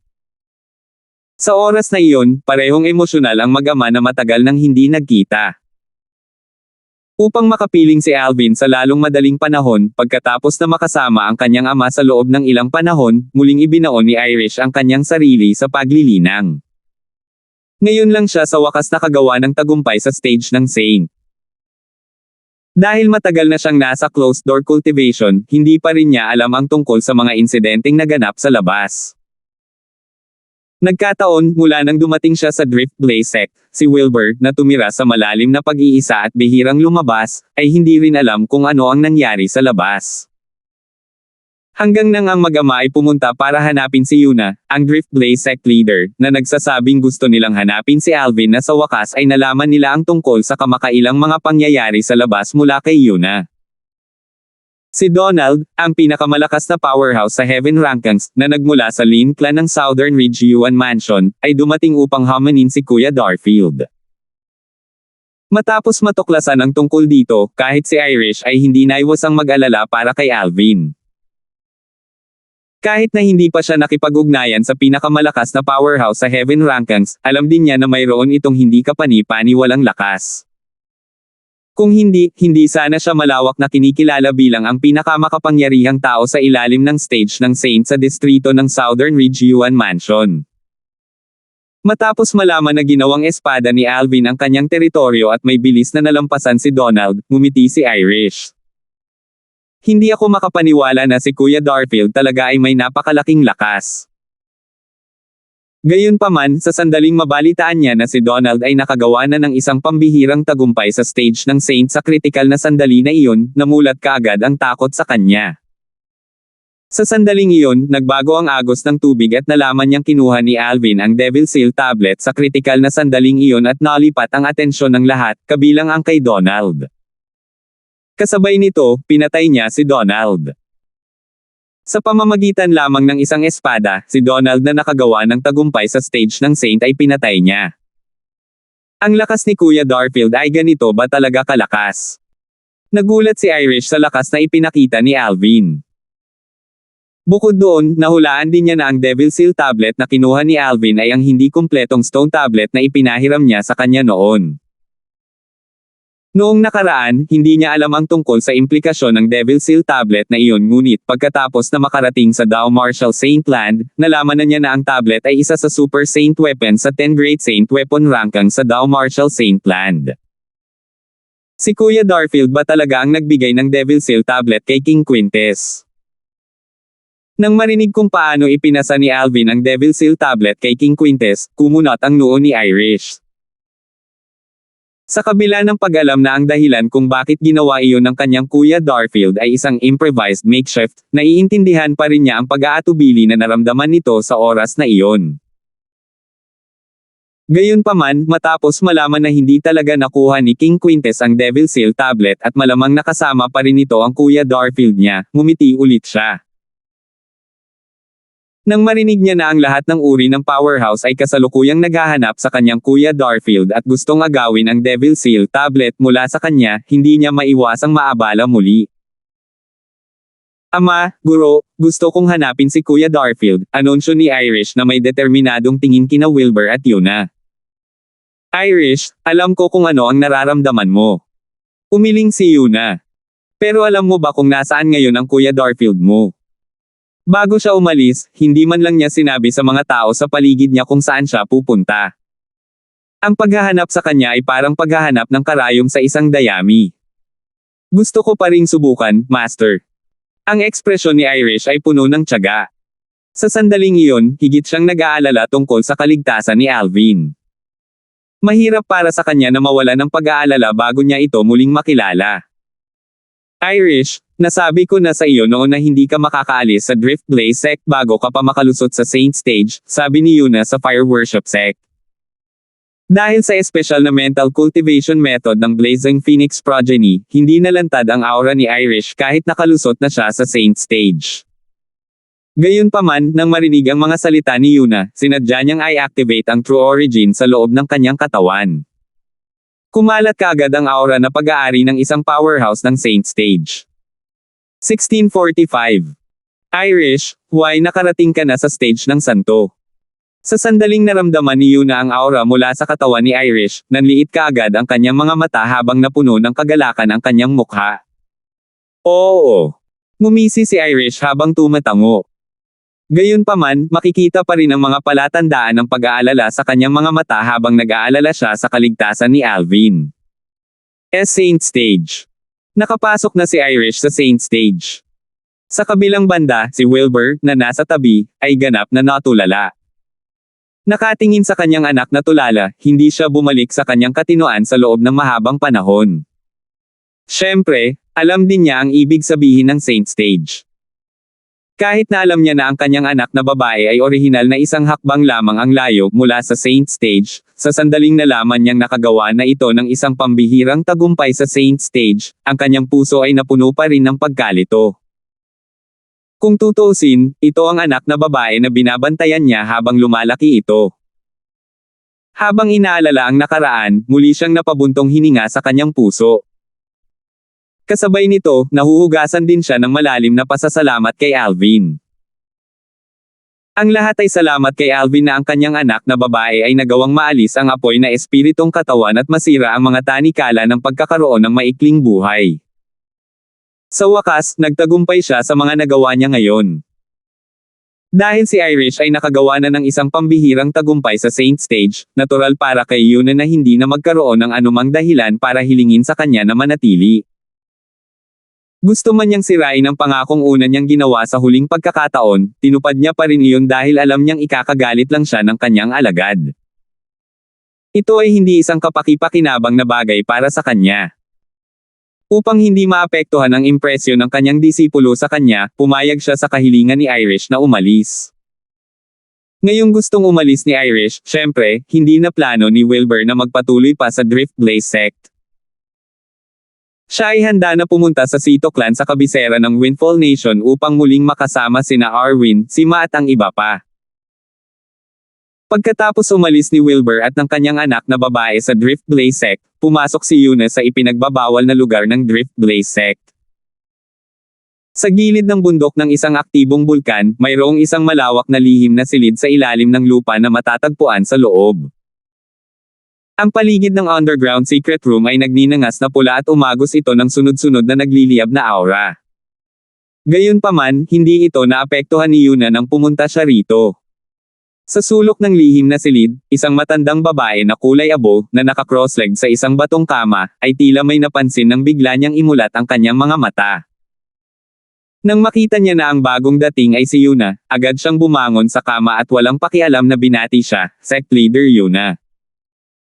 Nang walang pag-aalinlangan na sulyap sa matandang babae, sinabi ni Yuna, "Black Crow, may ipapagawa ako sa iyo ngayon. Pagkatapos mong makumplito ang gawaing ito, magiging malaya ka na." Ang matandang babae na kulay abo ay siya ring tinatawag na Black Crow. Isang kinangang sumilay sa kanyang mga mata nang walang babala habang nagtanong siya na medyo nagulat, "Kaya, sa wakas ay plano mong gamitin ang pangako na ginawa ko sa iyo noong nakaraan." Noong nakaraan, nailigtas ni Yuna ang kanyang buhay minsan. Siya, sa kabilang banda, ay hindi isang taong walang utang na loob. Mula noong sandaling iyon, sinundan niya siya pabalik sa Drift Blaze sect at higit pa rito, nangako pa siya na aalis lang siya sa sekta pagkatapos niyang mabayaran ang kanyang pabor na Nagel iligtas buhay. 20 taon na siyang naghintay. Of course, she craved for freedom, but in her opinion, she only wanted it after repay her. Kung hindi, makonsensya siya. Noong una, inakala ng itim na uwak na hinding-hindi natatawagan ni Yuna ang pangakong binitiwan niya noong nakaraan dahil sa lakas niya, talagang hindi niya kailangan ng anumang tulong mula sa kanya, lalo na sa ilang taon na ang pagitan nila ni Yuna ay naging mas malaki at mas malaki. Naghanda pa nga siya para sa pinakamasamang posibleng kahihinatnan, iyon ay ang manatili sa Drift Blaze sect magpakailanman. Ngayon, ang hitsura ni Yuna ay parang bukang liwayway ng liwanag na nagpapaliwanag sa madilim na sulok, na nagpapalukso sa puso ng itim na uwak na malungkot sa loob ng maraming taon. "Kapag natapos mo na ang gawaing ito, ikaw at ako ay magiging pantay," sabi ni Yuna. "Sabihin mo lang sa akin," direktang tanong ng Black Crow, huminga ng malalim. Kahit anong klaseng kahilingan iyon, hindi niya ito tatanggihan kung magagawa niya. "Ang aking direktang disipulo ay aalis na ngayon sa Drift Blaze sect at malamang na magtatagal sa labas. Gusto kong protektahan mo siya sa tabi niya. Protektahan mo siya hanggang ang kanyang lakas ay lumampas sa iyo. Sa oras na iyon, ikaw at ako ay magiging pantay na at maaari ka nang umalis sa Drift Blaze sect upang mamuhay sa buhay na gusto mo." Hindi nagpatalo si Yuna habang direktang sumagot. Si Lady Flare ba iyon? Maliwanag na alam din ng Black Crow ang tungkol sa presensya ni Irish. Tama iyan. Tumango si Yuna. Nakarating na siya sa stage ng santo. Tanong ng Black Crow na bahagyang nagtataka. Kasabay nito, ang init ay makikita sa kanyang mga mata. Malinaw na mayroon siyang magandang relasyon kay Irish. Bukod pa riyan, alam din niya ang tungkol sa requirement na kailangang maabot ni Irish bago siya makaalis sa Drift Blaze sect. Muling tumango si Yuna. Sa likas na talento ni Lady Flare, ngayong nakagawa na siya ng isang pambihirang tagumpay sa stage ng Saint, sa tingin ko ay hindi na siya aabutin ng higit sa 10 taon para malampasan niya ako. "Sect Leader Yuna, sigurado ka bang gusto mong ibalik ko ang iyong pabor sa paraang paraan?" Tanong ng Black Crow habang nakatingin kay Yuna. "Ito ay isang kawalan sa iyo. Hanggat ligtas si Irish, plus na ito para sa akin." Hindi naisip ni Yuna na ito ay isang kawalan. "Naiintindihan ko kung gayon," sumang-ayon ang Black Crow. "Kakaalis lang niya kamakailan lang at sigurado akong pupunta muna siya sa Sito Clan sa kabisera. Siguraduhing itago mo ang iyong sarili sa paligid niya at kung walang panganib sa kanyang kaligtasan, hindi mo na kailangan pang kumilos. Ang pag-alis na ito ay magiging magandang pagsasanay din para sa kanya," sabi ni Yuna sa Black Crow. Ang itim na uwak ay tumugon at pagkatapos ay umalis sa lugar na ito kung saan siya ay nanatili sa loob ng mahigit 20 taon. Siyempre, hindi napansin ni Irish ang Black Crow na sumusunod sa kanya dahil masyadong malaki ang agwat sa pagitan ng kanilang lakas. Kahit si Irish ay hindi ito napansin, lalo pa si Wilbur. Pagkaalis nilang dalawa sa Drift Blaze sect, dumiretso sila sa kabisera. Pagdating sa kabisera, nagpatuloy sila sa pagpunta sa Sito Clan. Nang malaman ng mga miyembro ng Sito clan na dumating si Lady Fang mula sa Drift Blaze sect, si Warwick, ang clan leader, ay personal na lumabas upang salubungin siya, na nagbibigay ng kanyang buong paggalang sa Drift Blaze sect. Siyempre, bilang karagdagan sa pagbibigay ng paggalang sa Drift Blaze sect, siya ay nagpapakita rin ng buong paggalang kay Alvin. Sino sa Windfall Nation ang hindi nakakaalam na si Lady Fang ng Drift Blaze sect ay may abnormal na relasyon sa dating interim advisor Master Darfield ng Sito clan? Nang matuklasan ni na Arwin, si Ma at ng iba pa na nakabalik na si Wilbur, lahat sila ay natuwa sa tuwa. Miss Irish. Nang makita muli ni na Jack at Gold Thug si Irish, napuno din sila ng emosyon. Matagal na. Kamusta na kayong dalawa? Sinalubong sila ni Irish ng malawak na ngiti. Mabuti, mabuti. Mabilis namang tumango ang dalawa. Ang layunin ni Irish na umalis sa Drift Blaze sect sa pagkakataong ito ay upang hanapin si Alvin. Kahit na hindi alam ni Arwin at ng iba pa kung saan nagpunta si Alvin, nahulaan pa rin niya ang kanyang destinasyon pagkatapos malaman ang ilang bagay mula sa kanila. Si Sister Kelly ay kinuha ng isang tao mula sa Fire Worship sect na isang makapangyarihang puwersa sa Dao Martial St. Lance Upper Province. Hindi makatotohanan para kay Kuya Darfield na mahanap si Sister Kelly. Kung ganoon, malamang na hinanap niya si Sister Megan. Siya, sa kabilang banda, ay dapat kasama ni Nympha ngayon. Ang puwersang iyon ng Nympha ay nasa likod din ng Dano Martial Saint Land. Bago dumating si Kuya Darfield sa Dao Martial Saint Land, binigyan pa niya siya ng maraming 5th grade Saint Stones at maliit na halaga ng 4th grade Saint Stones. Ang ilan sa impormasyong ito ay matagal nang alam ni Irish habang kamakailan ay nalaman ni Arwin at ng iba pa ang tungkol sa isang bahagi nila. Pagkatapos ng sunod-sunod na haka-haka, naging sigurado siya. Kung ganoon, ang puwersa sa likod ng Nympha ay dapat na isang 5th rated na puwersa. 5th rated na puwersa, Nympha. Sa apelyidong Han. Kahit na mayroong ilang dosenang 5th rated na puwersa sa Dao Martial Saint Land, isa lang ang may apelyidong Han. Ang Greenwave Han Mansion. Sa huli, sigurado si Irish tungkol dito. Greenwave Han Mansion. Ang matalinong Irish ay naitakda na ang kanyang target ngayon. Siyempre, hindi rin siya nang ahas na maging 100% sigurado tungkol dito. Gayunpaman, kahit na hindi siya 100% sigurado, hindi niya hahayaang hindi mapansin ang isang mahalagang palatandaan. Sa ngayon, ang kanyang pag-iisip ay katulad ni Alvin. Gayunpaman, kahit nahulaan niya na maaaring pumunta siya sa Greenwave Han Mansion, hindi niya sinabi sa iba kasama ang kanyang ama. Alam niya na kung sasabihin niya sa kanyang ama, si Arwin at sa iba pa, ito ay mag-aanyaya lamang ng gulo para sa kanila at iyon ay magiging kakilakilabot. Kung alam ni Alvin kung ano ang iniisip ngayon ni Irish, tiyak na mararamdaman niya na napakatino niya. Halos lahat ng iniisip niya ay katulad ng sa kanya. Ngayong nakakulong na siya sa kanyang target, nagpatuloy si Irish na samahan si Wilbur sa loob ng ilang araw bago umalis sa Sito clan sa kabisera ng Windfall Nation at tumungo sa Hilaga. Habang naglalakbay siya, nagkaroon siya ng malakas na intuition na tama ang kanyang direksyon. Gayunpaman, hindi napansin ni Irish na may namumuong figure na sumusunod sa kanya mula sa malayong likuran. Alvin. Devil Seal Tablet. Sa tagwan ng sangay ng Mountain Shade Black Market sa Windfall Nation, matapos malaman ng pinuno ni Martin ang tungkol sa balitang bomb alert sa Windfall Nation sa kaguluhan, ang kanyang mga mata ay agad na pumikit. Bilang Devil Cultivator, maliban sa mga powerhouse na mas malakas kaysa sa kanya, ang pinakakinatatakutan niya sa mundong ito ay ang Devil Seal Tablet, ang Super Saint Weapon sa 10 Great Saint Weapon rankings. Kahit na ang isang martial o Dao cultivator na ang cultivation base ay isang stage na mas mababa kaysa sa kanya ay magagamit ang Devil Seal Tablet para patayin siya. Sa makatuwid, matapos malaman na ang Devil Seal Tablet ay lumitaw muli sa Dao Martial Saint Land hindi nagtagal bago ito, ang unang naisip na pumasok sa kanyang isipan ay hindi kung paano kunin ang Devil Seal Tablet ngunit umikot sa halip ang kanyang takot laban dito. I wonder kung itong si Alvin ang parehong Alvin na hinahanap ng punong tanggapan.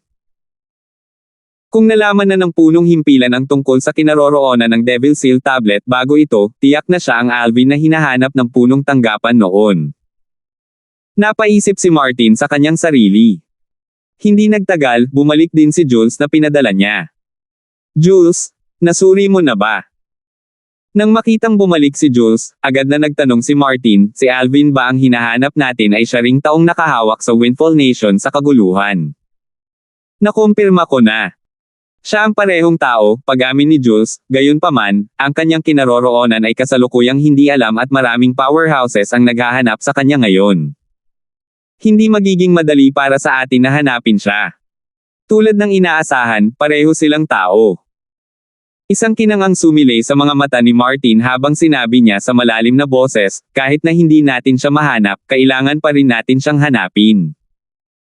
Higit pa rito, dapat nating ipasa ang balitang ito sa mga nakatataas. Hindi nagtagal, ang balita tungkol kay Alvin ay naipasa din sa mas mataas na sangay ng Mountain Shade Black Market. Sa huli, nakarating ang balita sa punong tanggapan ng Mountain Shade Black Market. Nakuha na ba ng anak ni Raymond ang Devil Seal tablet? Sa headquarters ng Mountain Shade Black Market, pagkatapos malaman ni Leader Dugo ang balitang ito, agad na nanliit ang kanyang mga mata dahil isa rin siyang Devil Cultivator. Kinatatakutan din niya ang Devil Seal tablet mula sa kaibuturan ng kanyang puso. Kung maaari, hiniling niya na walang Devil Seal tablet ang umiral sa mundong ito. 1646. Siyempre, hindi alam ni Alvin na ang balita tungkol sa kanya na nagtataglay ng Devil Seal tablet ay nakarating na sa pandinig ng mortal na karibal ng kanyang ama. Sa sandaling iyon, nakapasok na siya sa distrito ng Greenwavehan Mansion. Sa buong paglalakbay niya, umasa siya sa lumilipad na espada na binago ng kanyang 10,000 sword territory upang mapabilis ang kanyang paglalakbay. Napakabilis niya kaya naabutan pa niya ang isang powerhouse ng Saint Stage. Sa ganoong mga sitwasyon, si Alvin ay hindi nakatagpo ng anumang problema sa kabuuan ng kanyang paglalakbay. Sa tingin ko, mas mabuting magtanong muna ako ng direksyon. Kahit na naabot na niya ang distrito ng Greenwavehan Mansion, wala pa rin siyang ideya kung nasaan siya sa kasalukuyan. At saka, hindi rin niya alam kung saan ang pangunahing tirahan ng 5th rated sect na Greenwavehan Mansion. Pagkatapos niyang bumaba at maghanap ng isang maliit na bayan upang magtanong ng mga direksyon, sa wakas ay nalaman ni Alvin na siya ay nasa isang ika-6 na rating na Saint Nation sa distrito ng Greenwavehan Mansion. Ang ika-6 na rate na Saint Nation ay katulad ng Windfall Nation ng Southern Ridge Yuan Mansion. Gayunpaman, si Alvin ay nasa isa sa maliliit na bayan nito at wala sa kabisera. Sa makatuwid, ang mga taong nakilala niya ay halos nasa stage ng Saint Rudiment. Mula sa pagtatanong pa lang ng direksyon ay napansin niyang may pinupuntirya na siya, pero hindi na siya nagulat dito. Ang bayang ito ay liblib at karaniwang hindi gaanong bisita. Gayunpaman, bilang isang estranghero, ang kanyang biglaang hitsura ay tiyak na magiging isang target.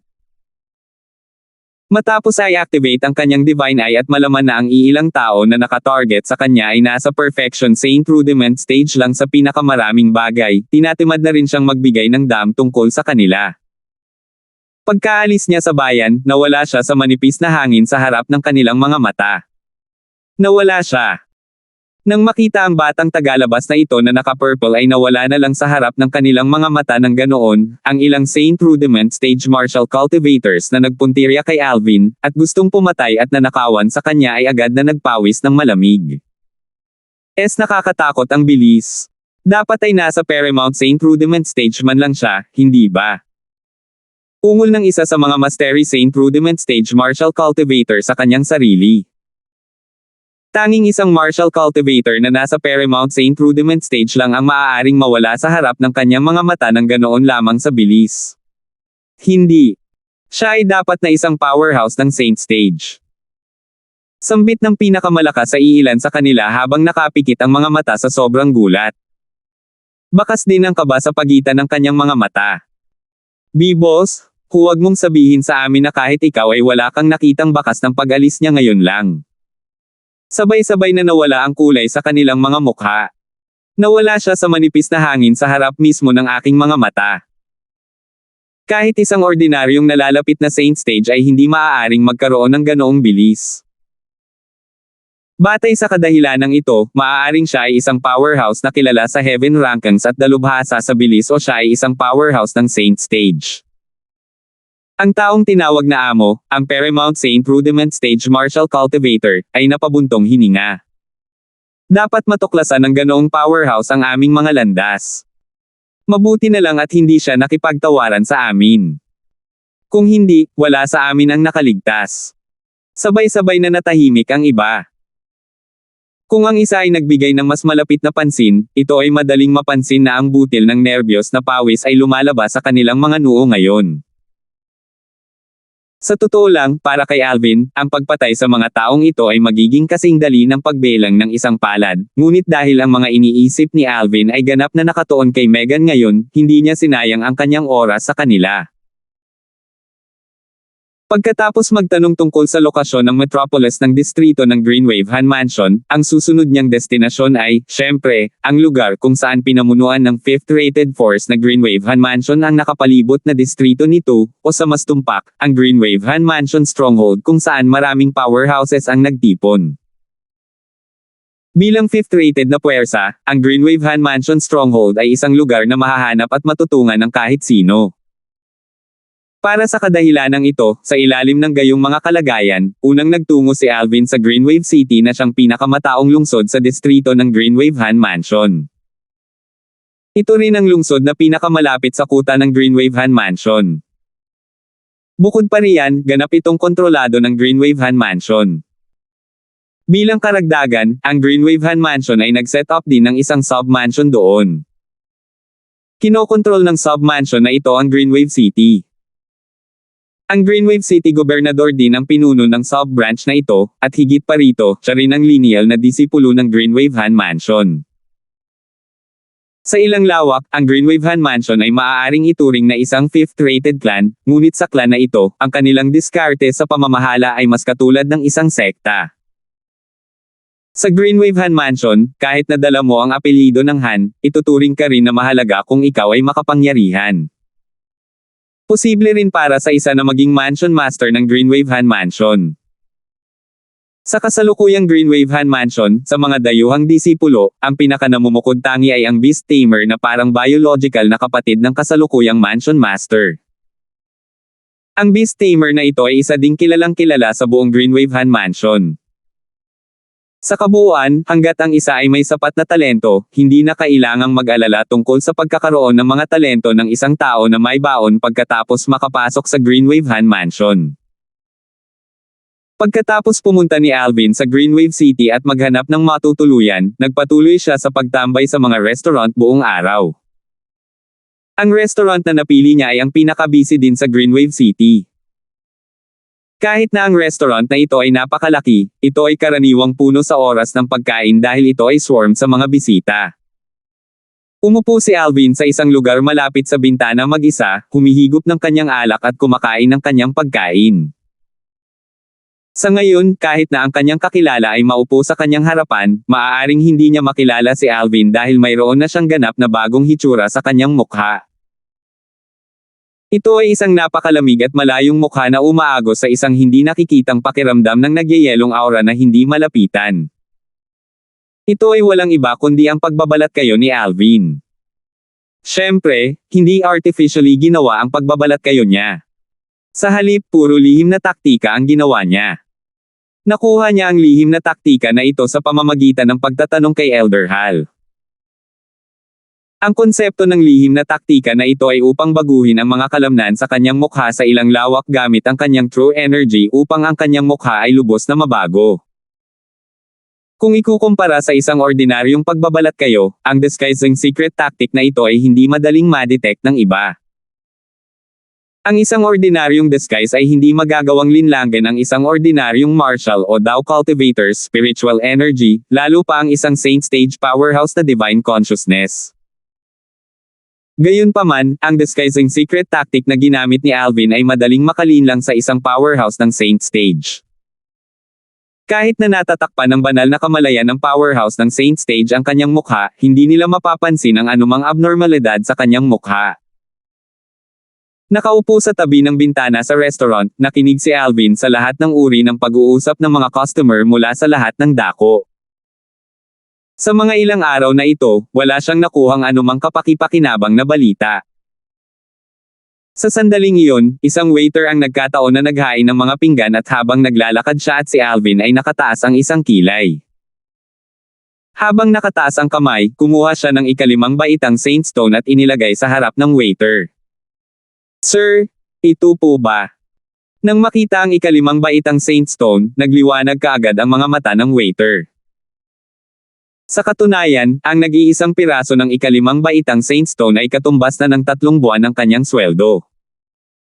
"Waiter, may itatanong ako sa iyo," sabi ni Alvin sa voice transmission. "Pakiusap." Sa harap ng tanong ni Alvin, tumango ang waiter sa kanyang ulo. Sabay-sabay, sumagot din siya sa voice transmission, ngunit hindi umalis ang kanyang tingin sa ikalimang baitang Saint Stone sa mesa. "Narinig mo na ba ang tungkol kay Nymphe?" tanong ni Alvin. "Young Miss Nymphe." Nang marinig ang tanong ni Alvin, natigilan ang waiter.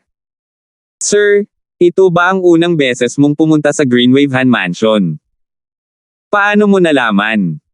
Sa pagkakataong ito, si Alvin na ang mabigla. Customer, halos lahat ng tao sa loob ng Greenwave City at ang mga pumupunta dito ay madalas na nakakaalam tungkol kay Young Miss Nympha. Young Miss Nympha ay ang eldest miss of the Greenwave Han Mansion at siya rin ang nag-iisang anak na babae ng Greenwave Han Mansion Master. Kilala siya sa aming buong Greenwave Han Mansion. Hindi alam ng maraming tao sa Greenwave Han Mansion ang Central District niya, sagot ng waiter's wife. Nang marinig ito ni Alvin, ngumiti kaagad siya ng pilit. Bigla niyang naramdaman na nasayang niya ang tagal ng ilang araw. Kung matagal na lang sana siyang nagtanong sa isang tao, noon pa lang ay nalaman na niya ang tungkol dito at nailigtas nito ang pagkabalisa na naramdaman niya ngayon. Nag-aalala siya kung si Nympha ay nanggaling sa Greenwave Han Mansion o hindi. Mukhang tama ang hinala ko. Si Nympha ay talagang mula sa Greenwave Han Mansion. Gayunpaman, hindi ako makapaniwala na siya lang talaga ang nag-iisang anak na babae ng Mansion Master ng Greenwave Han Mansion, ang eldest miss ng Greenwave Han Mansion. Nang maalala ang dalaga noong nakaraan, mas naging mainit ang tingin ni Alvin. Itong santong bato ay sa iyo na ngayon. Matapos malaman na si Nympha ay talagang mula sa Greenwave Han Mansion, alam na ni Alvin kung ano ang susunod niyang gagawin. Dahil si Nympha ay may espesyal na pagkakakilanlan sa Greenwave Han Mansion, maaari niya itong bisitahin bilang isang kaibigan. Sandali lang. Maaari akong pumunta sa sub-mansion ng Greenwave Han Mansion sa Greenwave City. Hindi mahalaga kung pupunta ako sa Stronghold o hindi basta nalaman ni Nympha na nakarating na ako sa Greenwave City ngayon. Sa sandaling naisip ito ni Alvin, nakahinga siya ng maluwag. Ang mga nerbiyos niya na matagal nang naninikip ay unti-unti na ring lumuwag sa mga sandaling ito.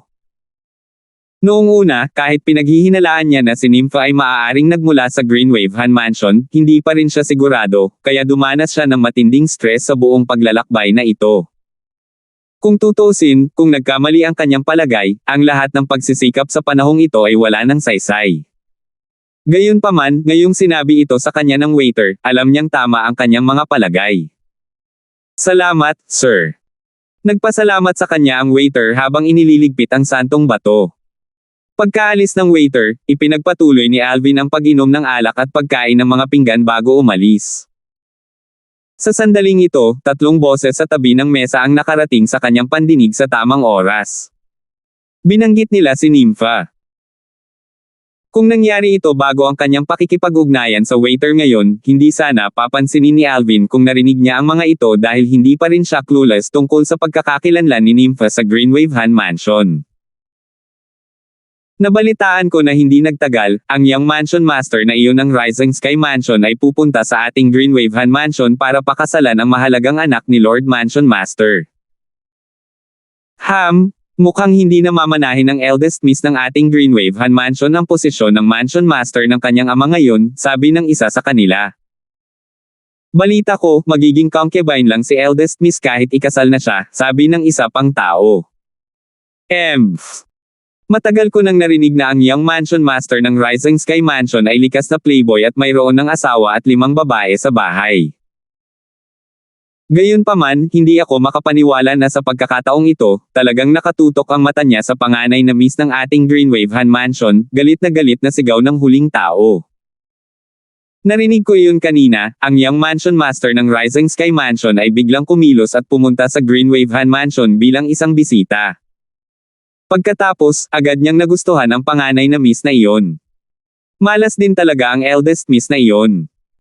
Originally, masasabing siya ang mahalagang anak sa Greenwave Han Mansion, pero sa harap ng Young Mansion Master ng Rising Sky Mansion na iyon, wala talaga siya. Mapapayagan lang niya itong gawin ang kabalbalan sa gusto niya. 1647. Kahit na ang Greenwave Han Mansion ay isang 5th rated na sekta at isang kilalang presensya sa Dao Marshall St. Lance Lower Province, malayo pa rin ito sa pagiging maihahambing sa Rising Sky Mansion na iyon. Tama. Ang Rising Sky Mansion ay isang 4th rated na puwersa at ang lakas nito ay higit na nangingibabaw sa Greenwave Han Mansion.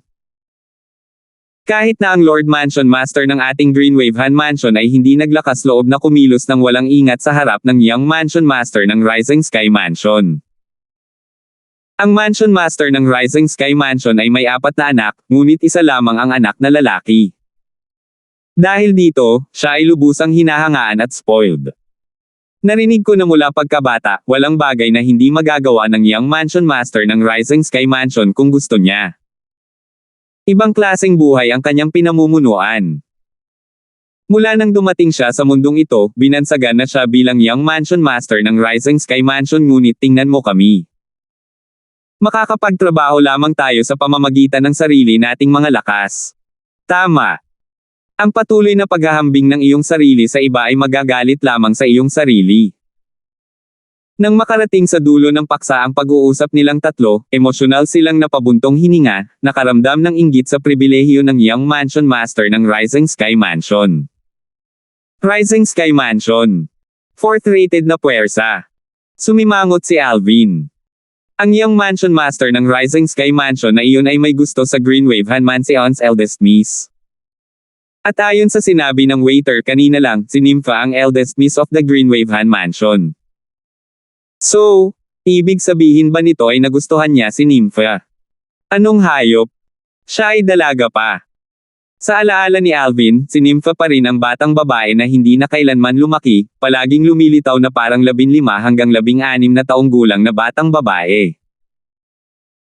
Hindi niya alam na matagal nang nabali ni Nympha ang mga tanikala ng pamamaraan ng paglilinang at lumaki na ngayon upang maging isang may sapat na gulang. 4th rated force. Rising Sky Mansion. Nang umalis si Alvin sa restaurant, medyo bumigat din ang kanyang puso. Ang isang 5th rated na puwersa ay napakalaki na sa kanya, lalo pa ang isang 4th rated na puwersa. Sa ngayon, hindi na siya ang bagong dating sa Dao Marshall St. Land, at mayroon na rin siyang mahusay na pangunawa sa Dao Marshall St. Land. Kasama rin dito ang katotohanan na ang Dao Marshall St. Land ay nahati sa parehong upper at lower provinces. Sa ngayon, siya ay kasalukuyang nasa lower province ng Dao Marshall St. Land.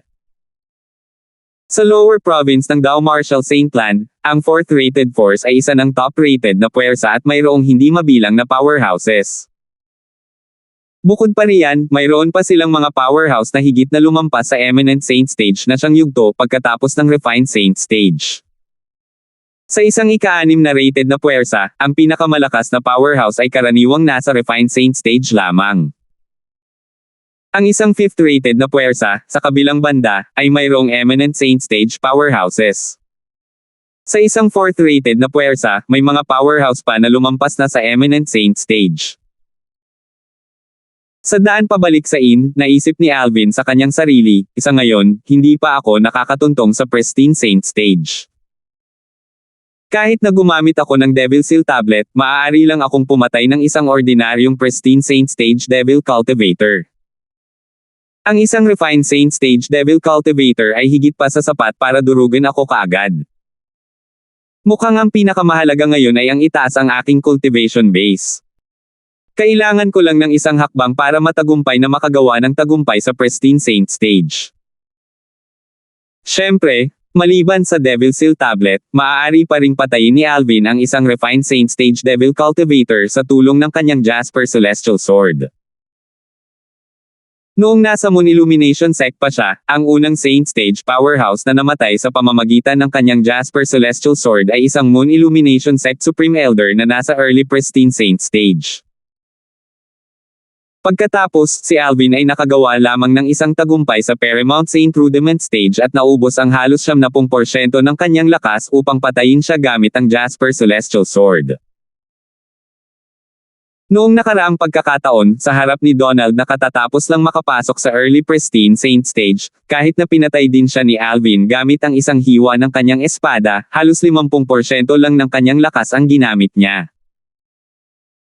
Sa madaling salita, ang kasalukuyang Alvin ay maaaring iwagayway ang Jasper Celestial Sword ng 2 beses ng tuloy-tuloy upang patayin ang 2 powerhouse na nasa Early Pristine Saint stage. Siyempre, limitado lang din ito sa 2 strike. Matapos patayin ang 2 maagang Pristine Saint stage powerhouse, ang kanyang buong lakas ay mauubos at siya ay mahuhulog sa isang mahinang yugto. Sa oras na iyon, kahit sino ay maaaring pumatay sa kanya. Kung gagamitin ko ang higit sa 70% ng aking lakas upang i-activate ang Jasper Celestial Sword, hindi ito dapat magdulot ng problema para sa akin na pumatay ng isang tao na nasa Intermediate Refined Saint stage.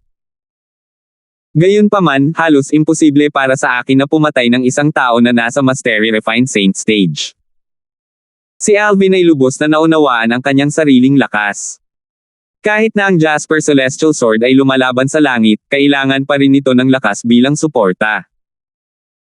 Ang mas maraming kapangyarihan ay naipasok sa Jasper Celestial Sword, ang kapangyarihan na ipapakita rin nito. Sa ngayon, kung hindi siya magsisikap sa paggamit ng Jasper Celestial Sword ng buong lakas, makakapatay lang siya ng isang Intermediate Refined Saint stage na powerhouse sa pinakamaraming kapangyarihan. Gayunpaman, kung nakarating na ako sa Saint stage, magiging iba ito.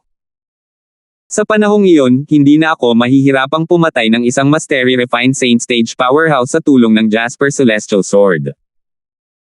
Baka makapatay din ako ng taong nasa tuktok ng Refined Saint stage. Tiwala si Alvin tungkol dito. Kapag nakagawa na siya ng isang pambihirang tagumpay sa stage ng Saint, bilang karagdagan sa pagtaas ng kanyang lakas sa iba't ibang aspeto, ang kanyang True Energy ay magbabago upang maging True Origin at sa turn, mag-transform din para maging Sun True Origin. Sa oras na iyon, ang mga benepisyo ng kaliwanagan na ginawa ni Elder Hal para sa kanya ay unti-unti ring magpapakita ng kanilang mga sarili. Eksaktong dahil dito ay inaabangan ni Alvin ang stage ng Santo. Gayunpaman, bagamat inaabangan niya ito, natigil siya ngayon sa huling hakbang ng napipintong Saint stage. Isang hakbang na lang ang layo niya mula sa pagtawid sa threshold para makapasok sa stage ng Saint.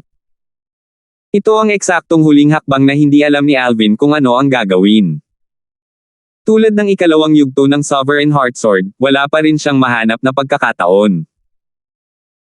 Gayunpaman, sa pagitan ng dalawang ito, naramdaman ni Alvin na ang kanyang cultivation base ay malamang nagagawa ng isang pambihirang tagumpay kumpara sa Sovereign Heartsword dahil ang huli ay masyadong malalim. Hanggang ngayon, wala pa rin siyang mahanap na penetration point ng ikalawang yugto ng Sovereign Heartsword. Kahit papaano, bumalik si Alvin sa kanyang inn. Pagkabalik sa kanyang bahay tuluyan, nagpahinga siya ng isang buong araw bago gumawa ng conclusion. Pupunta ako sa sub-mansion ng Greenwave Han Mansion dito sa Greenwave City bukas ng madaling araw. Sa oras na iyon, hihilingin ko sa kanila na ipaalam kay Nympha ang pagkakakilanlan bilang kaibigan ni Nympha. Kung nalaman niyang nakarating na ako sa Greenwave City, tiyak na pupuntahan niya ako. Ngayong may plano na siya, agad na nagpasya si Alvin. Siyempre, hindi mapapahinga ng 100% ang kanyang puso sa kapayapaan dahil alam niyang hindi masyadong promising ang sitwasyong kinakaharap ngayon ni Nympha. Sa personalidad ni Nympha, tiyak na imposible para sa kanya na magustuhan ang young mansion master ng Rising Sky Mansion na iyon. Sigurado akong tatanggihan niya ang kasal na ito. Gayunpaman, iniisip ko kung nakaground na siya sa Greenwave Han Mansion o hindi. Kung siya ay grounded, kailangan kong pumunta mismo sa Greenwave Han Mansion. Sa sandaling naisip ito ni Alvin, sumimangot siya. Matagal na niyang kilala si Nympha, kaya kilalang kilala niya ang personalidad nito.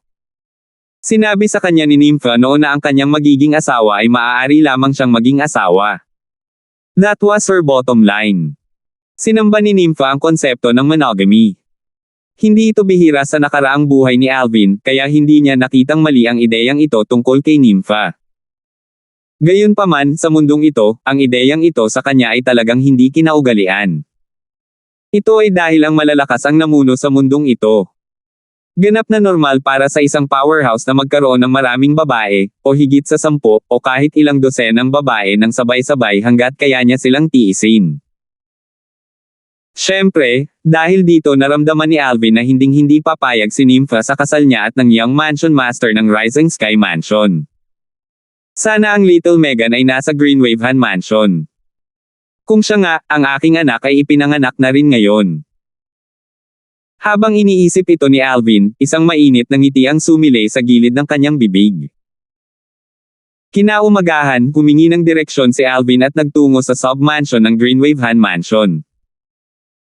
Sa sandaling mabalitaan ng taong namamahala sa sub-mansion ng Greenwaven Mansion, na siya ring gobernador ng lungsod ng Greenwave, na siya ay kaibigan ni Nympha, personal niyang tinanggap si Alvin.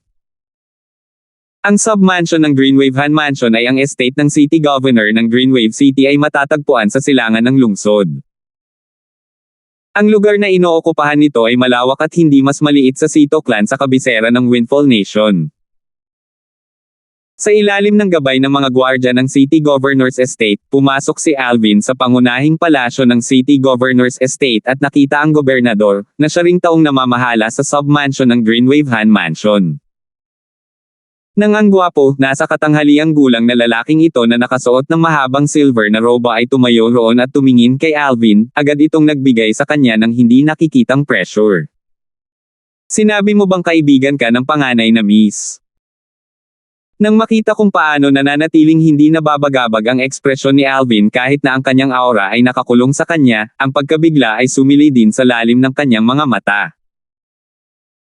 Nang pumasok ang taong ito sa kanyang pangunahing palasyo, alam na niya na ito ay isang binata na hindi pa nakapasok sa stage ng santo at tinitingnan ang sigla mula sa kanyang katawan, dapat ay wala pang 40 taong gulang. Sa kabila ng kanyang edad, maaari siyang manatiling hindi nababahala kahit na ang kanyang aura ay na-target. Kahit na sa mga kabataang henerasyon sa kanilang Greenwaven Mansion, hindi rin maraming tao ang makakagawa nito. Oo. Tumango si Alvin. Anong pangalan mo? Tanong muli ng medyo may edad na lalaki. Alvin, sagot ni Alvin. Hindi niya binanggit ang kanyang apelyido dahil kailangan niya ng ibang pangalan para sa iba pang disguise na kasalukuyang suot niya. Sa kabila nito, alam niyang mahulaan kaagad ni Nympha na siya iyon kapag narinig niya ang pangalang ito. Siyempre, may mga dahilan siya para itago ang kanyang mukha at itago rin ang kanyang pagkatao. Pagkatapos umalis sa Windfall Nation, alam na ni Alvin na ang katotohanan tungkol sa kung paanong ang Devil Seal Tablet ay wala sa kamay ni King Quintus ay malalantad at sa oras na iyon, siya ay magiging target ng lahat. Sa oras na iyon, lahat ay matatag na maniniwala na ang Devil Seal Tablet ay kasama ng isang taong tinatawag na Alvin. Bukod dito, ang mga taong nakakita sa kanya noon ay maaari ding gumuhit ng larawan niya at hanapin siya kung saan-saan.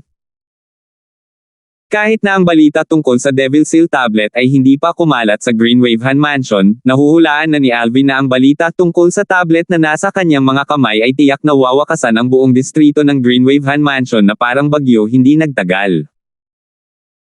Sa oras na iyon, malalaman na rin ng mga tao sa Greenwaven Mansion ang tungkol kay Alvin at sa kanya na may hawak na Devil Seal Tablet. Dahil isinalang-alang niya ito, nagpasya siyang baguhin ang kanyang hitsura upang maiwasan ang hindi kinakailangang gulo. Sa sandaling kumalat ang balita tungkol sa Devil Seal Tablet, ang mga powerhouse na aakitin nito ay maaaring kabilang ang mga eminent saint stage powerhouses. Bago siya magkaroon ng sapat na lakas upang protektahan ang Devil Seal Tablet, hindi niya kailanman madaling ibunyag ang kanyang pagkakakilanlan. Ito rin ang dahilan kung bakit binago niya ang kanyang hitsura at hindi ibinulgar ang kanyang tunay na pangalan. Alvin. Anong magandang pangalan, puri ng nasa katanghaliang gulang na lalaki bago muling sinabi kay Alvin, sinabi mo na kaibigan ka ng panganay na binibini, ngunit hindi ako makapaniwala sa iyo ng lubusan. Paano ito? Aayusin ko na manatili ka sa City Governor's Estate sa panahong ito at pagkatapos kong ipadala ang aking mga tauhan upang kumpirmahin ito, pagkatapos ay hilingin ko sa aking mga tauhan na makipagkita sa kani. Salamat po at sinamahan ninyo ako, ingat lagi mga master.